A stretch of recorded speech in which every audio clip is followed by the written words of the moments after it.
Hello, everyone, and welcome to another episode of Chop It Up. And just in case you were wondering, I'm wearing the same clothes because we're just shooting these on the same day. Anyhow, Shut up. Don't tell the secrets, Robert. whoops, let that one out of the bag. But now the big secret is this: am I wearing pants? That's the question. Moving right along. God, I hope so. Yeah, me too, because I'd hate to have to shampoo the chair. You know what I mean? Look, I'm wearing pants. Okay, look. I'm wearing pants. Damn it. Okay, thank God. Okay. I'm wearing pants. That would be creepy.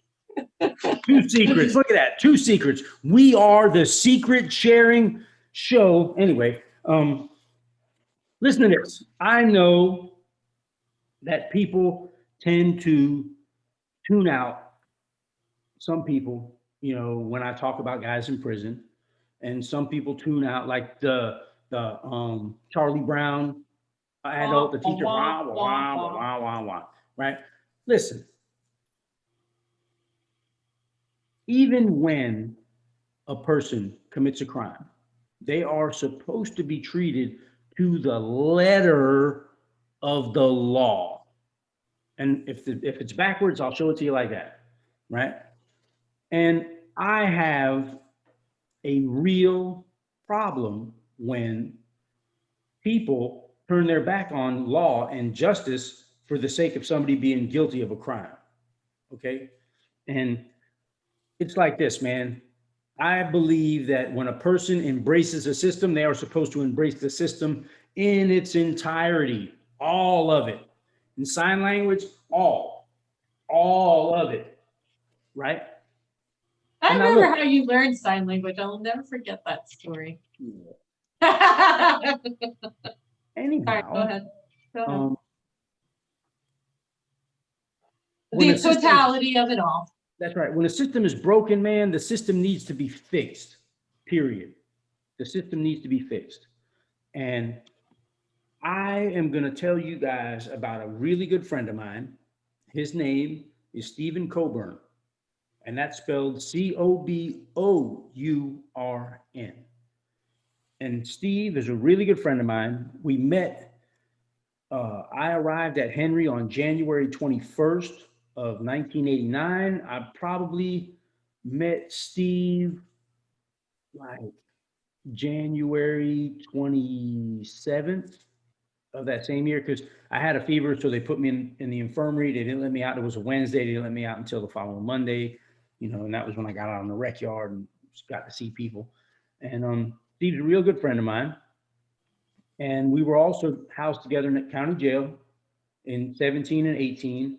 We were both back on juvenile resentencing. He got resentenced to life, and he's back in prison. And the reason I want to talk about Steve is because Steve is the living embodiment of everything that is wrong with the parole system in Florida. And I'm going to tell you some stuff about Steve and his case, right? Steve has a very brutal homicide. It was a stabbing case, stabbed multiple times, stabbed and slashed. I mean, it was really, really, really, really brutal. And even with all that, Steve was presented with a plea agreement for second-degree murder. So second-degree murder shows a diminished level of culpability. It's not first-degree murder, which is the worst. It's second-degree murder, not the worst. When I met Steve in 1989, Steve's parole date was in 2001, because he was sentenced he committed the crime in 1981, sentenced in 82, and parole scored him out for 20 years based on the elements of his crime. When I met Steve again in the county jail in 2017, and for those of you keeping score at home, that's 16 years after the parole date that he had. His parole date is still 2001. He's got a parole hearing this month or next month, and his parole date is still 2001. His parole date was 2001 and 89, and he approached it, and he passed it. Or look, it's even better like this, right? And he passed it. So how do they justify that? Because they suspended his date. Because in Florida, the Parole Commission has the absolute authority who gets parole and who doesn't. Even if your parole examiner says, man, this dude's been doing great, I recommend parole, they don't have to give it to you. It's a recommendation. And there is no right to parole in Florida. It is completely subjective. They say it's a grace. And every year, listen, Steve's had a few DRs, but his date has never moved. His date has never changed. It's 2001 then, it was 2001 in 2001, it's 2001 now, right now. And I'm gonna provide his name and DC number and the phone number for the Florida Commission on Offender Review, because that's their new name, in the end of this. And I guess, Michelle, you'll copy it and put it in the description. And anybody, I welcome anybody to call and ask and say, how the hell can a guy with a 2001 parole date still be in prison? How the hell can that happen? And what kind of system is this if it's not meant to work? If the system is not designed to work, what is it?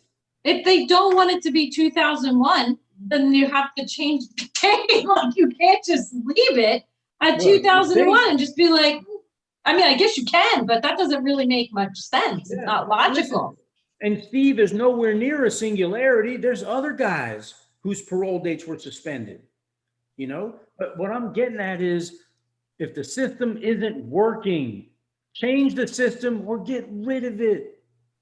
Get rid of the system, man. But anybody out there who thinks that the parole system is just because, well, you know, this is something that really pisses me off. You know, the armchair quarterback, well, you know, the victims don't get it. Listen, man, everybody knows the victims are dead in a murder case. No one is dumb enough to think they're not. And I will say this for everybody out there watching, listening, whatever. Until you have experienced what it is to be involved in that kind of situation, you really will never know. And I'm not encouraging anybody to commit murder. I'm not encouraging anybody to commit a crime. But what I'm saying is that at a young age, when a person, me, and most every other guy involved in that kind of situation, when you are willing to take somebody's life, it's because you just don't care. And when you don't care, the things that you are capable of are very, very, very bad. And as we grow older, we learn to value things. We learn to care about things and to care about people. And we learn to want things. We grow, we develop a desire to want things. And then we realize, well, hell, this is all everybody else wants too. Well, when you're young, and it's no cop-out, when you're young, sometimes if the people that are supposed to be giving you the information that you're supposed to grow with, if they fail to do so, then you end up with a fucked up product at the end of that equation. And very angry. And very angry. Very angry. That fucked up product brings some real fucked up consequences on himself and everybody else. There's that quote. I think it's an Ethiopian one, where the child that is not warmed by the fire of the village will burn that village down to feel its warmth. Sure. And look, the same way a person can say, well, you know, that family was affected too. Yes, that's true. But I'm guaranteeing you this right here, right now, man, that even, and this is for grownups, this is for adults too committing crimes. There was some fucked up stuff going on leading up to that. But when you have a juvenile, when you have a child that is committing crimes, that is committing acts of violence, that's a reaction. That is the culmination of a lot of bad shit that went into that childhood recipe. Mm-hmm. So I have a very, very, very sensitive, distinctly sensitive opinion on that. That one person, one child should never be held completely accountable to what is obviously a flawed and fractured situation that this child is coming from. Yeah. You know, so while everybody sits back and talks about my friend Glover and says, oh, well, he did this and he did that. First things first, man, it was a group of people involved and no one has ever determine who the shooter was. It doesn't diminish the fact that people died. It doesn't diminish the fact that maybe if just one of those children would have said, hey, man, this is fucked up, let's not do it. And I'll tell you something. I will tell you right now. I will reveal something right here. And this is a crime I was never charged with. Okay. My friends and I were burglarizing a place of business. It was like 1 or 2 o'clock in the morning. And we were going through the offices, you know, rooting through, looking for shit, because we were all just a bunch of little bastards.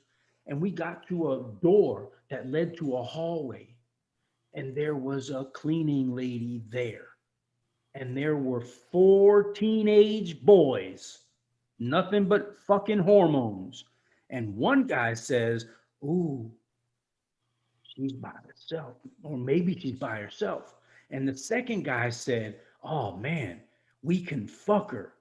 And the third guy, who happened to be me, said, man, fuck you, I'm out of here. And then the fourth guy said, yeah, man, me too. And then the first 2 guys, they said, oh yeah, I was just playing, right? But what would have happened if I would have said, hell yeah, I'll choke her out? What do you think would have happened? Huh? Then there would have been 3 of us, and maybe if the guy after me didn't even want to be involved, do you think he would have had the nuts as a 14 or 15-year-old child? Do you think he would have had the nuts, the courage to say, hold up, you 3 motherfuckers are crazy? He may not have. No. He may not have. No. You know, I'll tell you what, if I'd have been the 4th one to speak up, I still would have told him, you got me fucked up. But that's You're also Robert. You're also, you know, most teenagers, they're followers.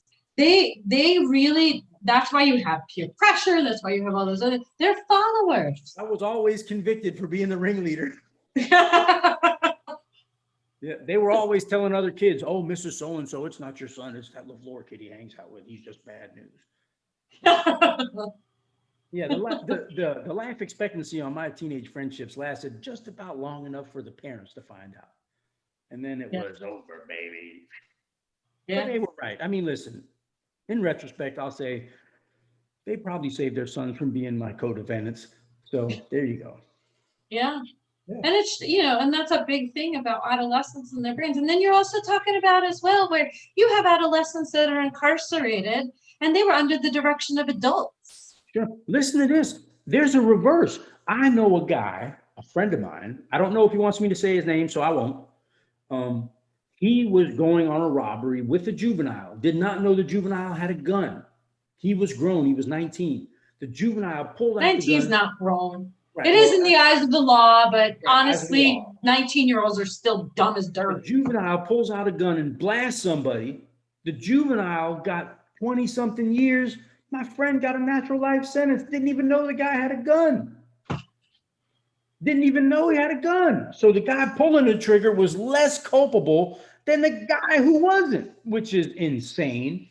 Yeah. But not to diminish the fact that this is a little short segment about my friend Steve Cobourn and the injustice that he is continuing to endure at the hands of the Florida Commission on Offender Review and the Florida parole system. And you can check on it. His presumptive parole release date is in 2001 right now. And I hope that they do some for him. I intend to speak for him either by phone or in person because my parole date was 2048. According to their calculations, I shouldn't even be considered for parole for another 28 years. So go figure. So if you like what we talked about here, and I hope you do, I hope it stirred a little bit of interest, press like, share, subscribe, hit the little bell, you know, tell somebody about it. Turn 1 or 2 guys on to the show, man. I mean, damn. I mean, what do we got to do? Talk about guys in prison sticking stuff in their asses or something to get some reviews around here? Shit.